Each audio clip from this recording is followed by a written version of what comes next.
Okay, we're halfway, and we are very lucky now to have Robbie Ludlum, and he is going to be talking about 525,600 minutes on a Harley Davidson. That's not really the title, but this is a lot of words. And so, if we can have Robbie Ludlum.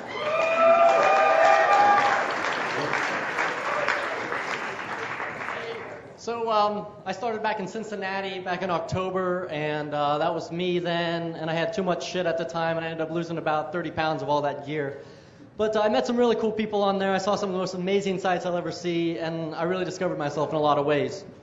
Here's my little route, all the way, that way, and over there, and then the loop, and then back, and then the other loop, and back. So anyway, $15 a day is pretty cheap to live on. It was never meant. The rest are just cool ass pictures that I took. Okay, I really didn't put them in any order, so just look. Right, $15 a day was for food and gas and lodging. So for food, I kept every meal to about. That's a cool picture. I kept every meal to about $2, which was like oatmeal and a can of fruit for breakfast. Lunch was peanut butter jelly tortillas, because tortillas you can't squish them.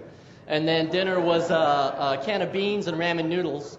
But I made a stove out of Heineken beer cans so I could actually heat up my food. And I tell you what, like the end of a long day, a warm meal really made a big difference.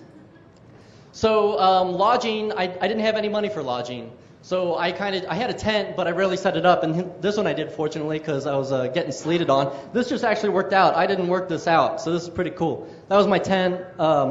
But most of the time, I actually would I just had my sleeping bag rolled up in a tarp, and I could just roll that out and unfold it, and then that'd be where I'd be for the night. That was a bad day. I ended up crashing about 3 times, taking it down, because I'd have to find somewhere to sleep. So I'd take it down all these crazy-ass roads you're not supposed to take. It's a lowrider at that, and there's all bumps and craziness. So, yeah, I'd have to find somewhere out in the middle of nowhere to lay my head down for the night. So I ended up sleeping in a lot of really interesting places, from deserts and mountaintops. Some really crazy ones too. I was out in New Mexico, and I actually had a fighter jet buzz me in the middle of nowhere. I thought I stumbled to a goddamn bombing range. And then I was down in Key West, and there's no really wilderness areas down there, so I ended up hooking up with all the bums down there, and they took me in like family, because I hadn't showered. Usually if I showered, I was in a creek. That was my shower. So I looked like them. I had the crazy ass beard, and so they thought I was local. So they just took me in like I was family. And I ended up sleeping in a cardboard box that night, literally, down in some old dilapidated parking lot.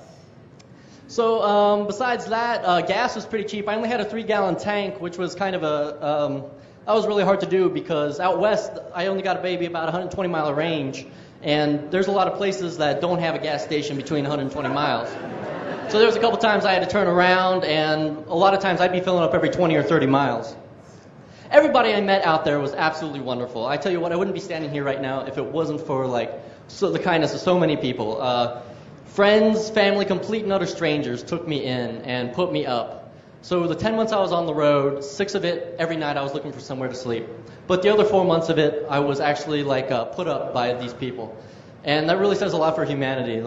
So many people, a warm place to stay and a meal and having a shower really did a lot for me. And it really, more than anything, this trip really restored my faith in humanity, even more so than it ever was. So not having money and being on the tightest budget I ever was, not really having possessions except for my entertainment was my book and my journal, and having the flimsiest of shelters that I rarely set up. It really put into perspective what I need to be happy as a person versus what everybody tells you need. Thanks.